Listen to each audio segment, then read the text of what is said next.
Hi, ஐ ஆம் சந்தியஸ்ரீ. இப்போ நம்ம பார்க்க போகிற டாபிக் நேம் என்னென்னா டிக்கா டிசீஸ். இப்போ வந்து டிக்கா டிசீஸோட இன்ட்ரோடக்ஷன் தான் பார்க்க போகிறோம். டிக்கா டிசீஸ்னால் கிரவுண்ட் பிளானட்டை அஃபெக்ட் பண்ணக்கூடிய மேஜர் ஃபங்கல் டிசீஸ் இது. இது லீஃப் ஸ்பாட் டிசீஸ்னு கூட இந்த டிக்கா டிசீஸை சொல்லுவாங்க. இந்த டிசீஸ்னால் ஈல்டு ரொம்ப கம்மியாகலாம், பீரியோடிக் குவாலிட்டி வந்து ரெடியூஸ் ஆகும், 50% வரை கூட லாஸ் ஆக சான்ஸ் இருக்குது, லாஸ் ஆகலாம். இந்த மாதிரி டிராபிக்கல் அண்டு சப்டிராபிக்கல் ஏரியாஸில் இது ரொம்ப காமனாக இருக்கும். இப்போ பார்க்க போகிறது என்னென்னா கேஷுவல் ஆர்கானிசம்ஸ். டிக்கா டிசீஸ்க்கு 2 மெயின் ஃபங்கை ரெஸ்பான்சிபிள் இருக்குது. First early leaf spot. இது எதை காஸ் பண்ணுதுன்னா செர்கோஸ்போரா அண்ட் அரசிடிகோலா. செகண்ட் வந்து லேட் லீஃப் ஸ்பாட். இது எதை காஸ் பண்ணுதுன்னா பேயோசாரிப்சிஸ் அண்டு பெட்சோனட்டா. 2 ஃபங்கஸ்மே லீஃபை இன்ஃபெக்ட் பண்ணும். பட் சிம்டம்ஸ் தான் கொஞ்சம் ரெண்டுக்குமே டிஃப்ரெண்ட்டாக இருக்கும். அவ்வளோதான். அடுத்து வந்து டிக்கா டிசீஸோட டைப்ஸ் பார்க்க போகிறோம். இதுக்கு முன்னாடி வந்து கேஷுவல் ஆர்கானிசம்ஸில் ஏர்லி லீவ் ஸ்பாட்டும் லேட் லீவ் ஸ்பாட்டும் எதை காஸ் பண்ணும் அப்படின்னு சொல்லிட்டு பார்த்தோம். இப்போ அடுத்து டிக்கா டிசீஸ் டைப்ஸ்லேயும் இந்த 2 பாயிண்ட் இருக்குது. ஏர்லி லீவ் ஸ்பாட்டும் லேட் லீவ் ஸ்பாட்டும் இது என்னென்ன பண்ணும் அப்படின்ட்டு பார்த்தோம்னா, ஷோவிங் ஏர்லி லீவ் ஸ்பாட்டில் வந்து ஷோவிங்க்கு அப்புறம் அப்ராக்ஸ் வந்து 30 டேஸ் வரை அப்பியராக இருக்கும். இது என்ன கலரில் இருக்குன்னா லெசியன் ஸ்லைட் ப்ரௌன்லையும் ரேடிஸ் ப்ரௌனாகவும் இது வந்து இருக்கும். இது வந்து மோஸ்ட்லி அப்பர் சர்வீஸில் வரும். எல்லோ ஹலோ சரௌண்டும் பண்ணியிருக்கும் ஏர்லி லீவ் ஸ்பாட். அடுத்து வந்து லேட் லீவ் ஸ்பாட்டில் வந்து கிராப் க்ரோத் லேட்டர் ஸ்டேஜில் இது வந்து வரும். லெசியன் டார்க் ப்ரௌன் டு பிளாக் கலராக இது வந்து இருக்கும். மோஸ்ட்லி லோவர் சர்ஃபேஸில் வரும். எல்லோ ஹலோ வந்து இதில் இருக்காது. ஏர்லி ஸ்பாட்டை விட ரொம்ப சிவியராக இது வந்து இருக்கும். இதுதான் லேட் லீவ் ஸ்பாட். நெக்ஸ்ட் என்ன பார்க்க போகிறோம்னா டிக்கா டிசீஸோட சிம்டம்ஸ் தான் பார்க்க போகிறோம். இது வந்து ஸ்மால் சர்க்குலராக ப்ரௌன் ஸ்பாட் லீவ்ஸில் வந்து வரும். எல்லோவிங் அரவுண்ட் ஸ்பாட், அதாவது இந்த புள்ளிகள் எல்லாம் சுற்றி மஞ்சள் நிறமாக மாறுமா, எக்ஸ்பெஷலி ஏர்லி ஸ்பாட்டு ஆரம்ப கட்டத்திலே மாற ஆரம்பிச்சிடும்.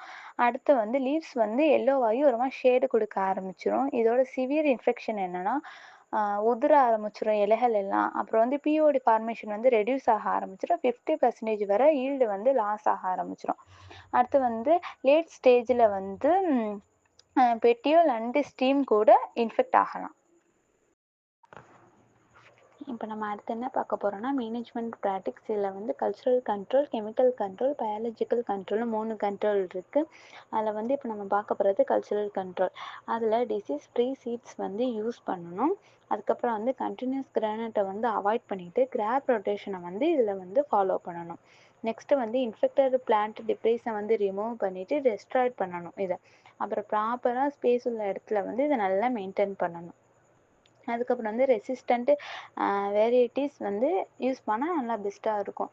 அப்படின்னா நல்லா எதிர்ப்புத்தன்மை கொண்ட வகைகள், நல்லா எதிர்க்கிற மாதிரி உள்ளதை யூஸ் பண்ணால் நல்லா பெஸ்ட்டாக இருக்கும். அதுக்கப்புறம் வந்து கெமிக்கல் கண்ட்ரோல். இதில் வந்து காமன் ஃபங்கைசைட்ஸ், மெயின்கோசெப்ஸ், குளோரோதலானின், கார்பன் டாசிம், டெபுகோனசோல் அப்படின்ட்டு 4 காமன் ஃபங்கசைட்ஸ் இருக்குது.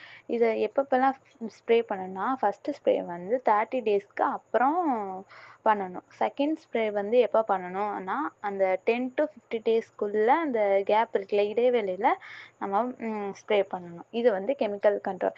அடுத்து பயாலஜிக்கல் கண்ட்ரோல் என்னென்னா ட்ரிக்கோடெர்மா விரைட் சீட்ஸை வந்து நல்லா ட்ரீட்மெண்ட் பண்ணி தான் யூஸ் பண்ணணும். ட்ரீட்மெண்ட் பண்ணி அதை நல்லா யூஸ் பண்ணலாம், நல்லது தான் அது. அதுக்கப்புறம் வந்து சாயிலில் பயோ கண்ட்ரோல் ஃபார்முலேஷன் வந்து அப்ளை பண்ணணும். அப்புறம் இது என்ன மெத்தடுனா eco friendly and sustainable method. இது 3 கண்ட்ரோலும் சேர்ந்தது தான் மேனேஜ்மெண்ட் ப்ராக்டிக்ஸ். இப்போ நம்ம வந்து லாஸ்ட்டாக பார்க்க போகிறது என்னென்னா கன்க்ளூஷன். டிக்கா டிசீஸ்னால் கிரானட்டுக்கு ரொம்ப டிஸ்ட்ரக்டிவ் டிசீஸ். இது ஏர்லி டிடெக்ஷன் அண்டு இன்டெகிரேட்டட் மேனேஜ்மெண்ட்டுக்கு ரொம்ப இம்பார்ட்டண்ட். நெக்ஸ்ட்டு வந்து கல்ச்சுரல், கெமிக்கல், பயாலஜிக்கல் மெத்தட். இது 3ஐயும் கம்பைன் பண்ணால் நமக்கு ஒரு நல்ல பெஸ்ட்டு கண்ட்ரோல் கிடைக்கும். லாஸ்ட்டாக ப்ராப்பர் மேனேஜ்மெண்ட்னால ஈல்டு அண்டு குவாலிட்டி வந்து நல்லா இம்ப்ரூவ் ஆகும். இவ்வளோ தான் டிக்கா டிசீஸ்னால்.